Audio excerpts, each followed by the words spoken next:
Tročlanski sodni senat je odločitev sprejel. Jaz spoštujem sodišče in zmerno sem tudi vam odgovarjal, da naj odloča sodna veja oblasti. Ne želim komentirati niti ne tožilca, ki bi šel zaradi tega zakon spreminjati, pa še kaj druga. V drugi zadevi, v zadevi Toplarna, popolnoma enaka zgodba. Tu je možnost še pritožbe, samo če prečitate sklepe, kje so argumenti, ni osnove, da so me sploh kriminalisti ovadili.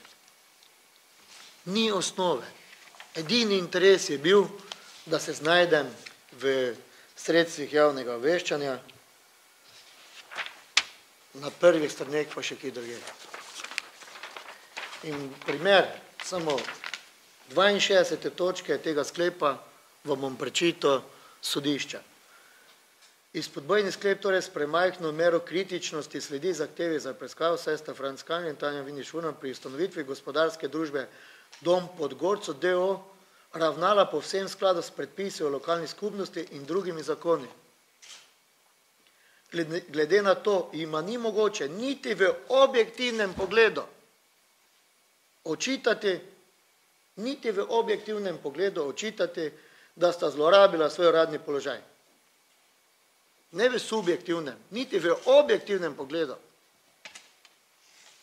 Zato je senat o pritožbi njunih zagovornikov odločil tako, kot je razvidno iz izreka tega sklepa. Kdo bo mi povrnil to škodo, medijsko, kdo bo mojemu otroku povedal, da je Ninata pošteno delo pri Domu Podgorcev za starejše občane, da je zmanjševal čakalne vrste, da lahko nekateri dedeki in babice najdejo svoj prostor v tem mestu. Bil sem pa deležen masakra. V bistvu me zelo boli, ko sem leto pa pol v bistvu spremljala vse te naslove v časopisu in končno zdaj z sodbo ugotovijo, da nismo krivi. Pa mi povejte, kdo bo to povedal mojemu prijatelju Alešu Škofu, ki ga več ni med nami. Kdo se bo opravičil njegovih hčeri? Bo to kdo od novinarjev, zoper katerega smo vložili tožbo na novinarsko častno razsodišče, pa smo tožbo dobili. Nam je novinarsko častno razsodišče pritrdilo, da je novinar kršil 1. člen zakona, da ni preveril, da ni objektivno poročal. Pa ti ta novinar vso leto oziroma leto pa pol piše o teh stvareh. Koliko je za vas vredna sodba častnega razsodišča? Na zahtevo tožilstva za preiskavo sva bila z županom v predmetni zadevi zaslišana. Odgovorila sva na vsa vprašanja preiskovalne sodnice in tudi tožilstva in mislim, da sva argumentirano dokazala, da z ničemer nisva storila nič nezakonite. Isto je z Toplarno, kjer bo ta tako oba dva zagovornika podala tudi nekatere stališča. Vam bom še pa za en primer povedal. Velikokrat sem rekel, ne bežimo od odgovornosti, tudi za vse tiste vadbe, ki so bile zdaj dane. Jaz bom svojo nedolžnost dokazal na sodišču, tam, ko se dokazuje. Opozarjam pa to družbo slovensko, da že lep čas vladajo dvojni kriteriji v tej državi, ki preveč smrdijo na politiko. Mene so kriminalisti kazensko ovadili, da sem zlorabil svoj položaj, zato ker sem predlagal mestnemu svetu, da potrdi prodajo stvarnega premoženja, to je zemljišče za pravoslavno cerkev.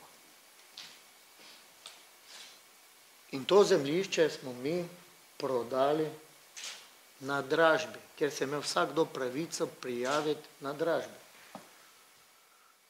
Kriminalisti mi očitajo, da v zameno za to, ker sem to predlagal mestnemu svetu, ker je mestni svet to sprejel in ker so se edini prijavili na dražbi, da sem dobil pravoslavne ali srbske glasove na volitvah.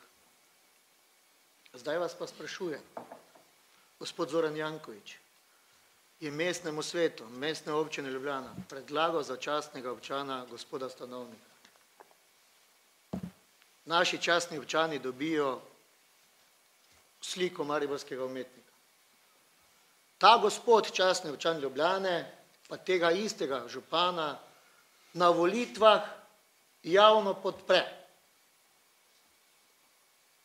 Mi znate zdaj povedati, v čem je razlika med mano in med gospodom z Ljubljane? Med enim predlogom in drugim predlogom? Ta mu je javno obljubo podporo na volitvah in ga javno podprl, šel ga nagovarjati. Sprašujem šefa kriminalistov, ki se zelo trudi v moji zadevi, gospoda Fanka Marjana, če ti kriteriji veljajo tudi za koga drugega še, ne samo za mene kot mariborskega župana. Jaz ne vidim tu razlike.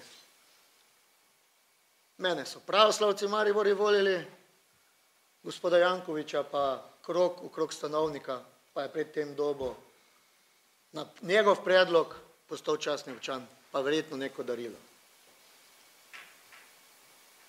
Materialno darilo, tako kot naš častni občan. Če je razlika? Nije. Problem je samo v tem, da imamo dvojne kriterije. Kot ste seznanjeni, je zunajobravnavni senat okrožnega sodišča v Mariboru odločil, da se ustavi preiskava oziroma da se ne dovoli preiskava v tako imenovani zadevi Dom pod Gorco. V tem delu je zadeva tudi pravnomočno in dokončno zaključena. Zoper ta sklep okrožnega sodišča v Mariboru sploh ni pritožbe. Dejstvo je, tako kot je kolega Bošnjak že prej opisal, v teh obeh zadevah je veliko skupnih točk. Najbolj skupna točka je ta, ki jo jaz vidim, je ta, da ali tožilec očitno ne pozna, kar mu tudi senat razlaga, predpisov z področja lokalne samouprave in urejanja prostora in seveda tudi posledično razpolaganja s premoženjem občine, ali pa, kar si seveda niti ne upam pomisliti, namenoma z neutemeljenimi postopki poskuša ustvariti tako imenovano kriminalno količino zoper župana Kanglerja, zato da boste seveda vi mediji in ostali imeli občutek, da je župan Kangler kriminalec in da vse, kar stori nezakonito.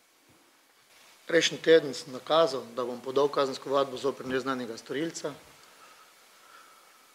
A to sem podal na specializirano tožilstvo, tudi na policijsko upravo Maribor, ker se čudim, da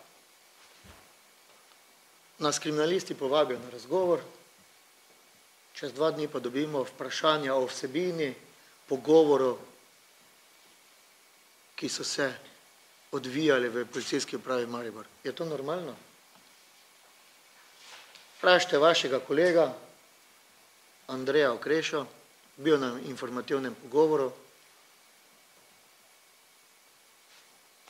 Čez par dni smo dobili vprašanja o vsebini, s katerimi se je gospod Andrej Okreša pogovarjal z gospodom Gršovnikom kot kriminalistom.